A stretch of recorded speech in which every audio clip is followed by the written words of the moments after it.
Hi, everybody. It's been a minute, but Zoo Dudes is back with Gary and Larry. And today we've got a great episode. We're going to be talking with Dolf DeJong, who is the CEO at the Toronto Zoo, and Deborah Erickson, who is the executive director at Atlantis Paradise Island. What we're going to be talking about is the AZA Trends 2033 report, which was done a couple of years ago to identify megatrends that are affecting zoos and aquariums around the world.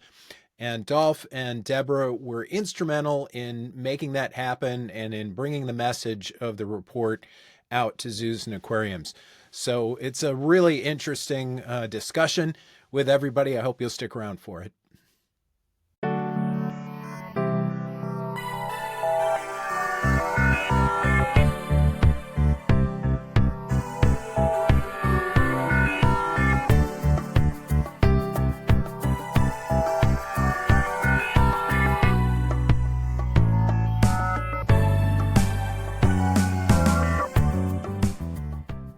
Hi, everybody. Welcome back to the Zoo Dudes podcast with Gary and Larry. Gary Priest with me as always, and Larry Sorel. Thanks, guys. Always good to see you. And this episode, we're going to be talking about the AZA Trends 2033 report with a couple of people who were most instrumental in making it happen.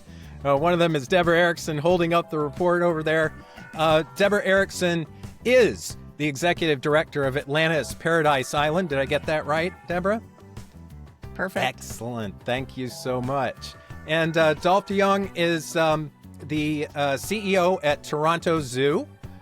Dolf, thanks for joining us. Great to be here. You wanted to tell us about your shirt. Well, not about your shirt, but why you're wearing the shirt. Yeah, well, today on the podcast day also is National Day of Truth and Reconciliation here in Canada. So something we've really embraced is this notion of traditional knowledge and the importance of this as we look at conservation initiatives. So we're wearing that to honor lives lost, often in our residential school system, and talk about that part of Canadian history, which we're not proud of, but bringing it out, because until you talk about the truth, you can't have reconciliation. It's one of the first zoos in North America to have a director of Indigenous relations and really close relations, including an Indigenous advisory circle. I think it is reflective of the trends we're going to see, while not widely practiced, as we look to connect both contemporary science and traditional knowledge to fight extinction. Fantastic. Fantastic. So I want to ask each of you to talk a little bit about how you got to where you are in your careers. We won't go on and on about that because we have so much to cover with the AZA Trends report. But Deborah, can you tell us how you ended up where you are in the zoo world? Well, I started the same place that Gary started, at SeaWorld in San Diego. He was a trainer, I was a tour guide, and I feel fortunate in my career. I've worked at 8 different zoos and aquariums around the world. The work is really my passion, and conservation really is my focus at this point in my career. I run the Atlantis Blue Project Foundation in the Bahamas and do marine conservation funding. And the other part of my life is I live in Madagascar and I run a small community-based conservation organization there. That is fantastic. And how did you end up involved with the AZA Trends report? 10 years ago, I had someone who I had worked with at SeaWorld who convinced me that I needed to join the Trends Committee because they weren't really working on any trends. And it took about, how many years? 6 till Dolf joined the team, and we make great partners. And it's very exciting that after 3 years, we were able to launch this report last year. I think it's an absolutely key piece of work that every zoo and aquarium around the world should refer to as they create their strategic plans. Yeah, it's fantastic. I spent a good bit of time with it. I don't think I read it cover to cover, but I read a lot of it because it's really interesting stuff and it feels really actionable.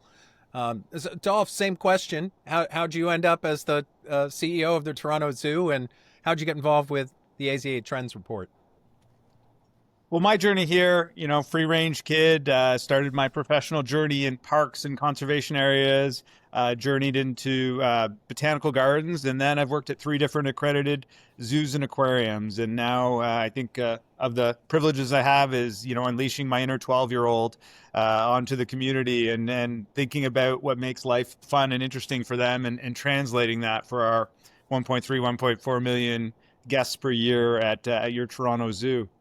And as far as my connection to the Trends Report, I was very fortunate to join a committee where Deborah was already there. I think I was maybe the only CEO left on the committee, so they made me the chair. And, I think what's wonderful in our profession is when you connect with people who would like to make good trouble. And I think we did that with our committee, willing this report into existence. And it builds on this incredible legacy. There was a 2000 report that looked to the future, and there was this real message we heard that people wanted to see something like that again. To Deborah's point, they didn't want to see the fads report. They wanted to see the long-term trends report. They wanted something credible to bring to their boards, to their communities, to their funders.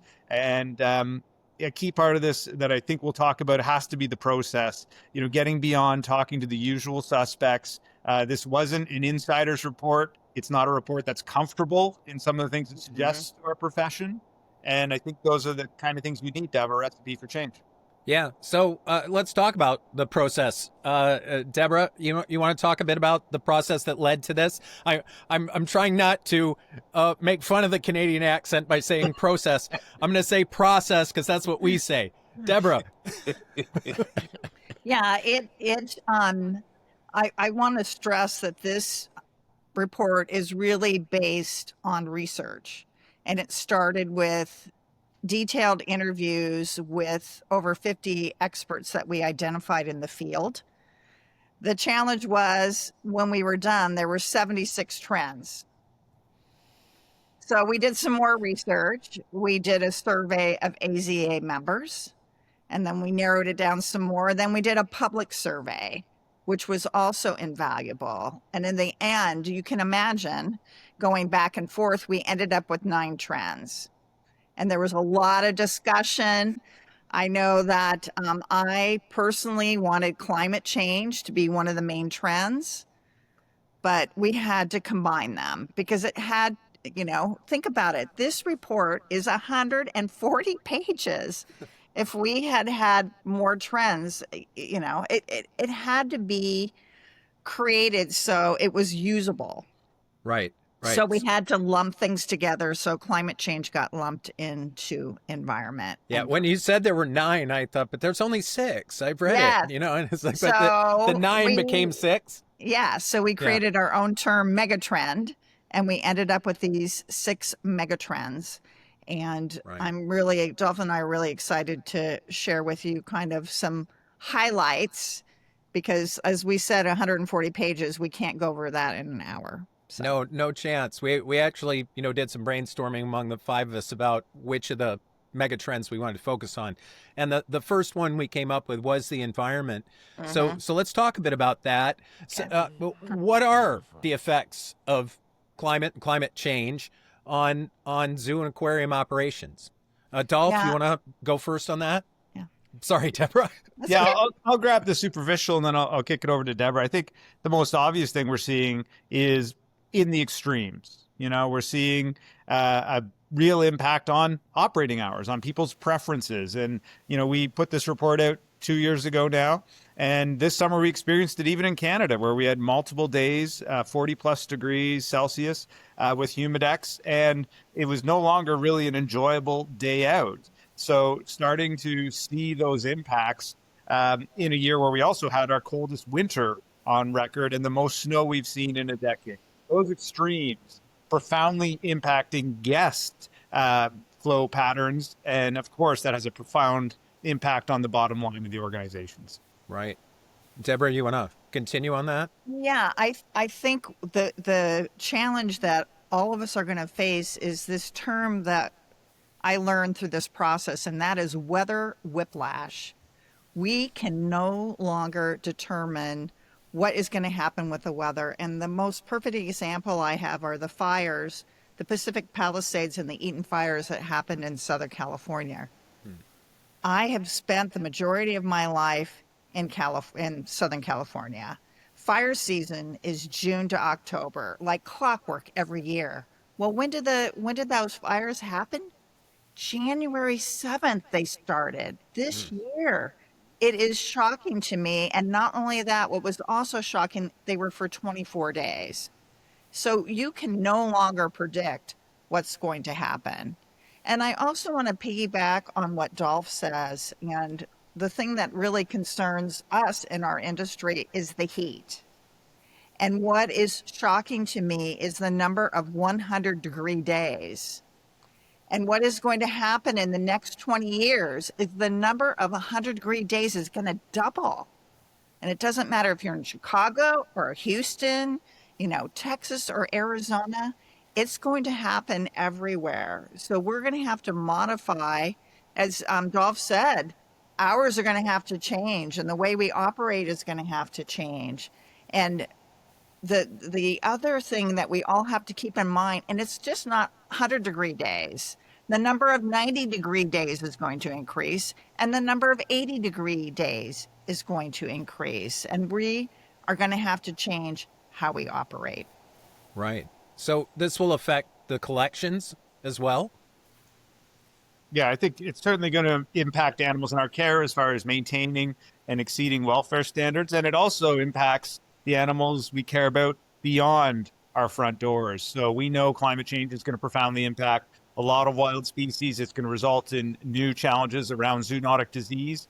What does it mean as far as expanding tick ranges and the impact that's going to have on ungulates? And it's something, again, we're talking about in Canada with regards to caribou and human care, but also wild caribou populations as they encounter new adversaries that they never would have crossed paths with, essentially.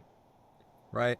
So I'm wondering, like Gary and Larry, both of you guys, during your careers, 10 years ago, 20 years ago, were these topics being talked about, or is this kind of bubbling up more recently? Well, it was talked about a little bit. I think in the last 10 years, it has really gained a lot more traction. And I was particularly interested in, certainly the visitor experience is important, but the animal care and how you deal with the animals that you care for on a day-to-day basis. Will it impact how you manage their welfare? Does it impact what the collection itself looks like in any given region? So at one time, there was polar bears going relatively far north. And there's some in Toronto, or there used to be. I'm not sure if there still is. Will that become an issue, having polar bears that far north as temperatures continue to elevate? Will you have to provide different habitat for them? Conversely, should they be in Atlanta or St. Louis or Houston or things like that? So I think collection experience is going to change somewhat. And relative to that, we've been talking for years about the homogenation of collections across the country. What do we mean by that, Larry? Do you mean that the collections resemble each other everywhere?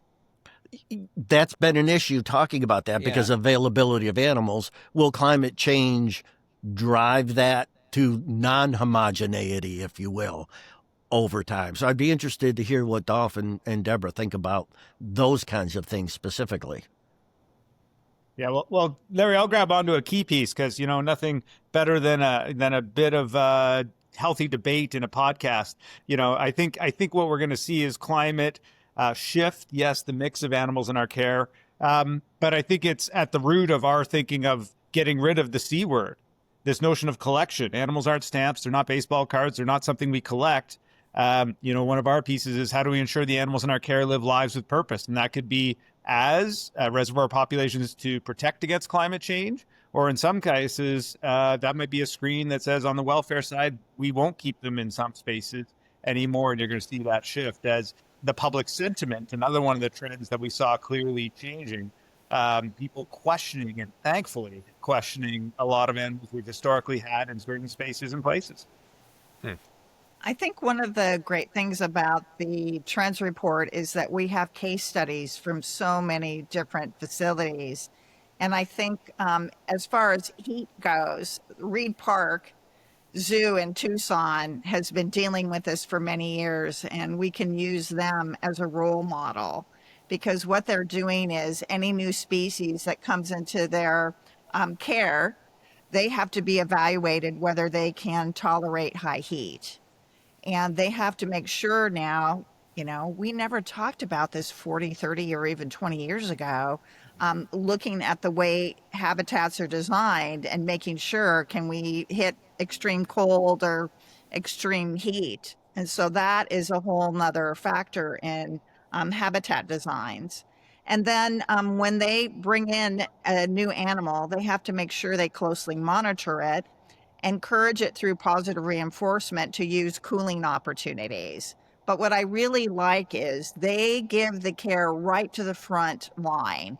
And if a frontline animal care specialist believes that an animal is having a heat-oriented issue, they can bring them in the back and do any type of cooling. They are in charge. So I think that is that's a big change. Right.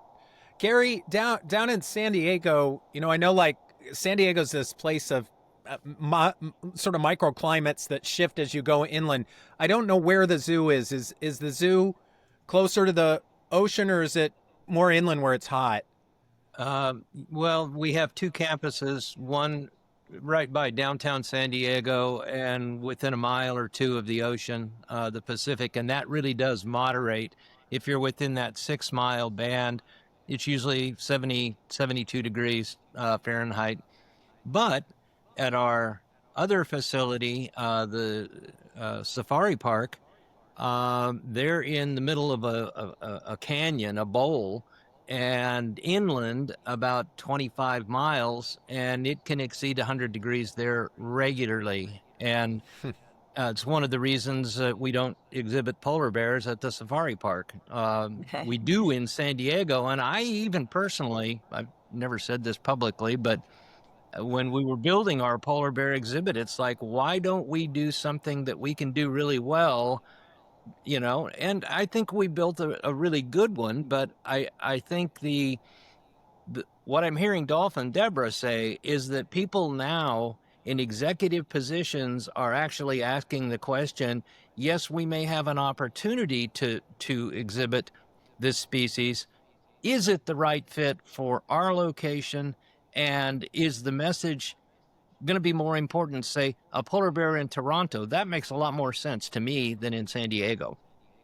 So it's neat to see the shift. And this is really a generational shift. And as I'm listening to the two of you experts talk, the thought that occurs to me is, what would you say to people who are just starting their careers and they're going to be living the next 30 or 40 years, hopefully, in this profession? Words of encouragement. It sounds like it can be really gloomy and doomy, Yeah.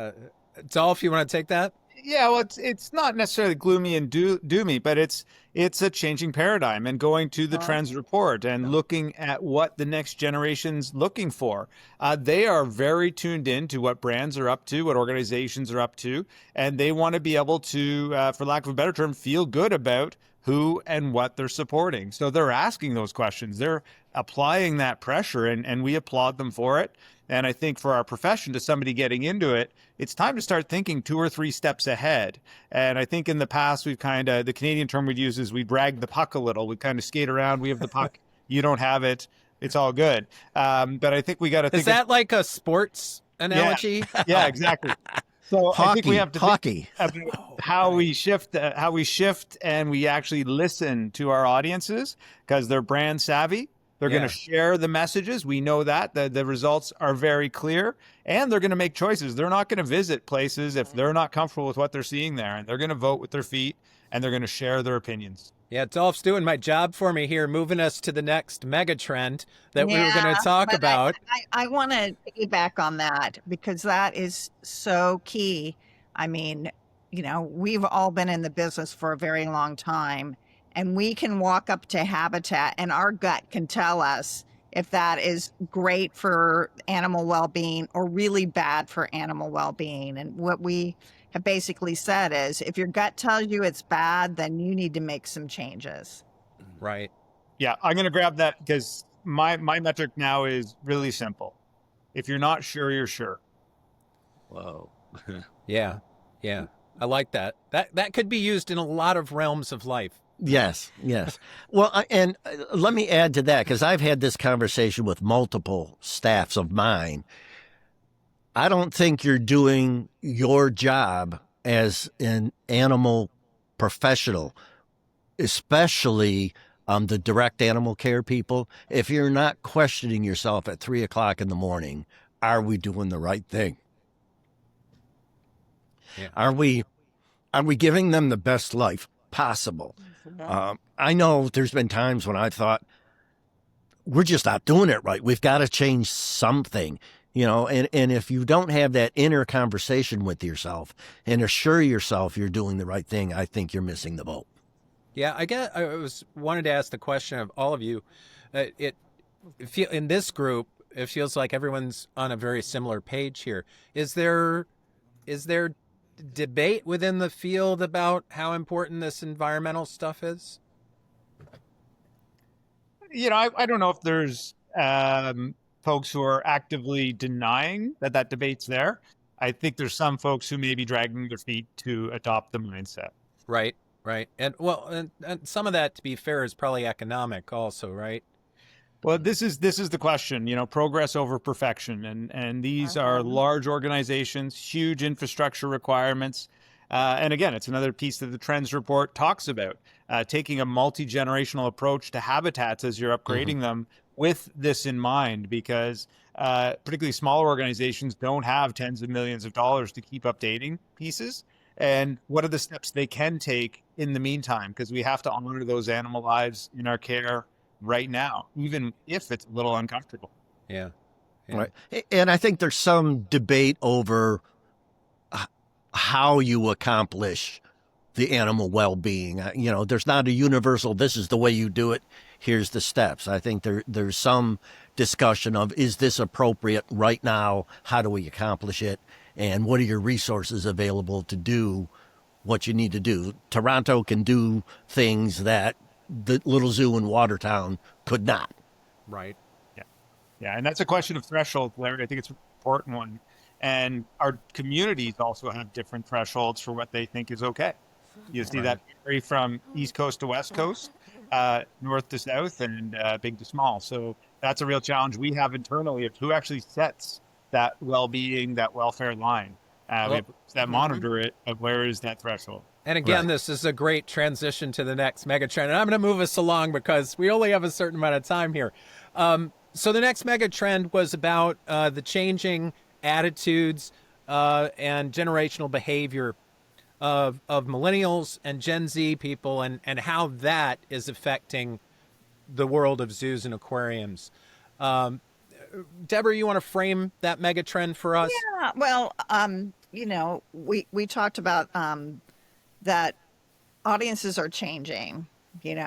72 million people in the United States are going to retire. You're going to have this big baby boom generation, and it's going to be the next generation's Gen Z, and the really the end of the tail of the millennials that are coming. And so the question is something going to change as far as how we do our business? And I will say that we've been doing marketing research, I have, for over 30 years. And what we find out, which hasn't changed, is people love coming to zoos and aquariums because it's a wonderful family experience. They can get away from the pressures of daily life. And I know I have a 16-year-old.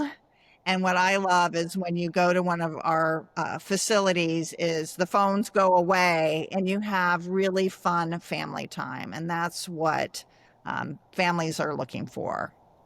Right. But these next generations are having smaller families, and this is going to affect things, right? I'll turn that over to Dolf. For sure. And we're seeing also an aging population at the same time. So a lot of discussion about how we're going to serve seniors and serve those smaller families. Fundamentally attracting a family of one or a family of four, I don't think is a drastic shift for us. But having multi-generational families and older constituents that historically have not been a big part of the zoo story. We often joke about seeing people when they're kids, when they have kids, when they have grandkids. There's a new cohort we're seeing with that aging community who are interested in visiting, who have nostalgic memories, and are an opportunity for change for us. Yeah, I've told people constantly last few weeks how I can't wait to take my new granddaughter to the zoo. I know it's going to be a little while, but I'm excited about that. So I'll be part of that demographic, right? Taking the grandkids. And that is perfect. And that's what I love about a zoo and an aquarium visit. You look around at our visitors and it just makes your heart sing because it's intergenerational. You've got the grandparents, the parents, and the younger kids. And it doesn't matter to me what zoo or aquarium I go around the world, I see that continually. And that is something that hasn't changed. So we look at the financial ends that we talked about if you have less visitors. So what zoos and aquariums are doing is they're looking at special experiences and they're looking at different ways that they can engage their guests. Because the great thing is if they take one of these, a giraffe feeding experience, or they camp overnight, or they do a behind the scenes tours, they are much more likely to become members. They're much more likely to become donors, and they're much more likely to engage in conservation. Right. So let me ask and pick it up on what Dolf said earlier. A little bit of controversy in a podcast is a good thing. The generation approximately 20 and younger are native digital. They're screen oriented. They live their lives through their phones in many, many ways. And I know, as Deb said, they come to the zoo and that goes away to a certain extent. But as they become parents and get older, will the zoo experience become more digital? How do we fold in AI and those kinds of issues? And can it be monetized to impact budget, et cetera? So I'd like to hear some thoughts about along that way as we become more and more AI and digital oriented. Yeah, like I said, the experience. If you walk around, you're not going to see a whole bunch of people in front of the phone. They want an authentic, real experience. They don't want to see a video. They want to see a real experience with an animal. So I look at the backlash even at schools banning phones, etc. I think that people still want authentic experiences, and that is something that a zoo and aquarium can offer. Yeah, and I think the monetization piece is the interesting part of that thread that you kind of highlighted there. And, I think our look at it traditionally has been very much on social media technology in the ticket selling sense. And I think you're going to see that shift to that and enhancing the experience. How are they using their digital platforms to put themselves in the story, to be original storytellers, curators of curiosity, and the growth of TikTok, the growth of YouTube.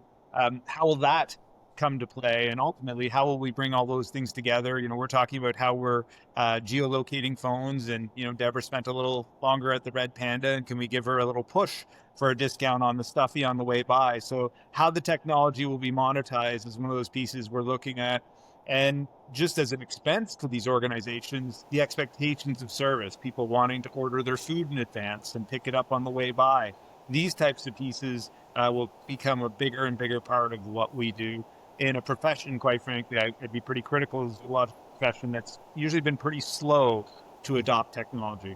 Yeah. Right. Yeah, and I'll add that looking at augmented reality and virtual reality, 3 years ago we were barely able to get one case study. When we did our supplemental case studies, we got another one. And Adventure Aquarium is a perfect example. They have partnered and have these pods, and people can put on the virtual reality headset and do a quick experience with humpback whales or gorillas or manta rays. And so in our meeting just a couple weeks ago, I, said, how many of you are using virtual reality? And it was really surprising that 25% of the people raised their Wow. hand because Wow. they're buying these pods that you can put in, as they say, in any dark corner and make additional revenue. Yeah, And I thought it because was interesting that the St. Louis Zoo said, well, they came and met with us, but we said we would only work with them if they did a customized film. So they did something customized for the St. Louis Zoo. well, that's Nice. great. I would relate this back a little bit to the climate change issue, because it's a great experience if the animals are doing something. But if you're talking about high heat and they're looking for shade, or they're in the back because they need to be cooled, or conversely, it's too cold to have somebody out, that digitization, augmented reality, AI, I think somehow will become more and more woven into that great family experience. Right. Yeah, and going to the case studies, we weren't ready at the time, but you're also going to see us using AI and VR and guests to start doing animal welfare and well-being monitoring. We're already having our cameras that were on site to monitor guests able to tell our tigers and polar bears apart here in Toronto and break down their behaviors. And I think you're going to start seeing that become part of the visit as well, as far as it being you contributing and not just an observer on site. So we're going to use those tools differently. And I look forward to the next mix of case studies they put together, because this is changing every day.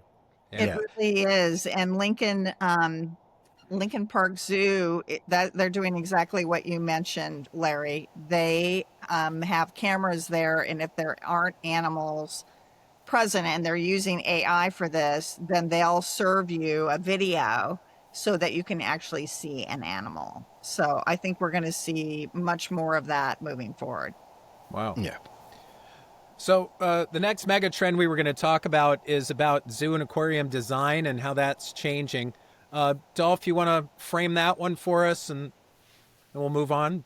Yeah, we're definitely seeing that shift, right? And the costs of everything are going up, and that's one of the key drivers. So whether it's new infrastructure that you're taking a multi-generational view on, or how are you going to consider changing audiences as our audiences get older? Perhaps they face different accessibility challenges. What we talked about earlier, the mix of species in our care continue to evolve, and also non-animal attractions and pieces on our site becoming a bigger part of what we do. Our goal is to connect people with nature and the natural world, and many times animals are the stars of that show. But if there's other ways to do it, we are very open to that. So you're starting to see those shifts, and it's really literally changing the look and feel of so many accredited sites across North America, and it's happening every day, I feel like. And I think that looking at the younger generation, what I've been really impressed with in our field is the expansion of nature play, and how zoos and aquariums are adopting that. And as they build their new play areas, they build nature within those experiences. And that was one of the things we worked on at the San Diego Zoo, to incorporate that. And we did it very, very successfully. Yeah. So all of these things we've talked about involve investment on a pretty grand scale. And so one of the questions we had was, is this going to mean that only the largest, most urban zoos can exist and compete in this future world we're imagining? Well, I would quietly hope that this moves the needle across the board. And I think there's some zoos, regardless of size, that need to do some navel gazing. Are we able to deliver care and experience at the level it needs to be? And this is just part of the journey. So I think that's there. And it's going to look like a lot of different things. Less species, not this notion of, wow, I'm successful because I have 400 different species at my site. Specializing more on species you can meet their needs with to climatically align. I think you'll see more of a shift to local. We saw that in the Trends report as folks really start reflecting on how conservation begins at home. And something you're seeing that I believe one of our case study has, often playing a bit of a sanctuary and a refuge role that we're seeing happen more and more as animals in private care need to be rehomed, and who's better qualified than many of our zoo experts. Right. I liked your line earlier, progress, not perfection. Was that it? Yeah. Make progress. Anybody else want to join in on this one? No, I would say thank you guys both for answering that really kind of difficult question, because we're projecting what the next generation may or may not do, and I think that we're teeing it up well for them. A lot of major changes, but I remember asking my staff to consider what we would have a lot of visitors to San Diego from Los Angeles, and what does that family talk about on their way home at the end of the day? And that should guide what we are doing in terms of these experiences, because that, I think Deborah hit it right on the head. That's the nutshell of what drives a zoo visit and why it's unique and different and special, and will certainly change, but in line as what we did during our careers changed what the zoos were. We expect the next generation will do that as well, because it's a different world that they'll be inheriting. Yeah, I like that way of framing it, Gary. When I was on my honeymoon, which was a while back, we went to the Calgary Zoo. And the thing my wife and I talked about for the next couple hours was an animal we didn't see, which was, I think, a tiger, a specific tiger enclosure, which was absolutely enormous. It was, it would take you half the day to walk around it, and you weren't going to see the tigers unless you were really lucky. And we didn't, but we were really struck by it. We really walked away from that feeling like that was good.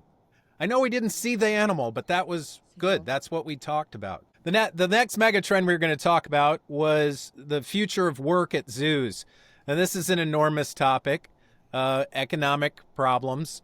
Deborah, you want to frame the megatrend from the report for us? Yeah. It's interesting that a 2023 poll by Barron's Harris found that almost 2/3 of workers live paycheck to paycheck. And when you look at it, members of unions make about 10% higher wages than non-union employees. And we used to always say in the profession, oh, it's such an honor to work here. But the bottom line right now is salary really determines who can afford to work at a zoo or aquarium. And we've been talking just this last year, I think the report, I think Dolf will agree with me. The report really brought this up front and center. A living wage allows workers to meet their basic needs, support their families, and live with a sense of dignity. And what low pay drives is staff turnover, food insecurity, and adequate health care, and in the end, homelessness. It's something that all zoos and aquariums, where we have traditionally, what we've done is benchmark ourselves against other zoos and aquariums instead of looking outside of our field at more like facilities, and much more importantly, at like cities. You can't compare a wage of a keeper at the San Diego Zoo with someone at the Kansas City Zoo. Or Watertown. And that's what's been happening. Yeah. And last episode, we had a conversation with Mark Irwin about, training zookeepers and bringing them up to speed. And I'm really struck by the demanding nature of the job. We're asking a lot of people physically, intellectually, education-wise. So I would think, you're competing against other industries, not just other cities and other zoos. These are people who could maybe go be doctors or something like that, where they'd make a lot more money. So the question I have is how, so Dolph, what are the levers we have to pull to make this change happen over time? Yeah, well, it's a long journey, and we are a unionized site. We have a great relationship with our union, and we want to do a few things. We want to recognize talented people, and we don't want to be essentially living a world where there's a passion tax, right? That's not right. So, how do you build a place where they have these incredibly well-educated individuals who, in many cases, have spent a huge portion of time with these incredibly physically demanding jobs, keeping them stimulated, keeping the animals stimulated, keeping everybody safe. Well, the key piece is telling their story as far as the animals in their care and the importance of the work they do, telling that story outside of our front door. And a shift we're trying to do is have our team reflect our community. So you have that deep sense of ownership, and it's intensely personal. And we sometimes quietly talk about being Scarborough's Zoo, or a borough within Toronto with 600,000 people, and really building those intense connections, because we know the folks that come here, there's not another accredited zoo unless we cross a border. It's a little harder than it used to be. And those folks are going to be here. We have incredibly high tenured staff. This is hopefully going to be their forever home. So this responsibility is huge. Plugging them into the community is huge. And then pulling the levers we have, and we talk about it in the report, things like dynamic pricing, things like those unique encounters.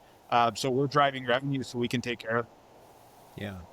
Deborah, you want to? Yeah, I would like to point to a case study in our supplemental report, the Georgia Aquarium. They fell in the same hole that many of, especially large organizations, and their pay for their animal care staff was like this for years. So that just caused a lot of issues for them, especially large turnover. So what I love about their proactive approach, in the end, they're like, we've got to fix this. So they got employees involved, and the leadership actually engaged and talked to the frontline people.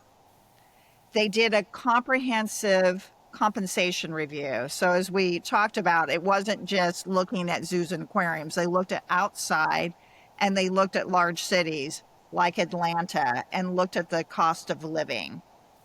And they actually benchmarked with their key competitors. So it wasn't the Dunkin' Donuts, their competitors. Again, they looked at the cost of living, and then in the end, they made across the board pay increases. And I think what is really important, as Dolph said, we want to recruit people into this field, and we want them to stay. In fact, it's even better if they stay at our facilities, and we can move them up, mentor them, and they'll be our future leaders. So, summary, Georgia Aquarium improved their promotion structures to help make sure that they retain their talent. So in the end, just to summarize, what they found is they have increased employee satisfaction. They've really reduced their turnover rates, and now we see them as an industry leader. Yeah, turnover is a nightmare in any industry, any business. But I would think in this business, it's a particular nightmare. I mean, how long you hire an incoming zookeeper, how long before they're like doing the job without extra supervision? It's got to take a while, right? Yeah, it's definitely a long runway, and I think there's those perspectives which nobody would argue. But if we're actually going to talk about animal welfare and well-being, we have to talk about relationships. And we know individual animals have their favorite caregivers, and that's built on trust. And the second we start viewing any of these as individuals who are interchangeable, I think we lose a big part of our DNA in caring. So what's happened with the report since it came out? How has it been received? How are people taking action based on it or not? Deborah, you want to start on that one? Yeah, I have been really impressed at how many people have been using the report, how many people say it's been key for them as they have been creating their strategies moving forward, and how many times we've been asked as a Trends Committee to actually talk to people's board of directors.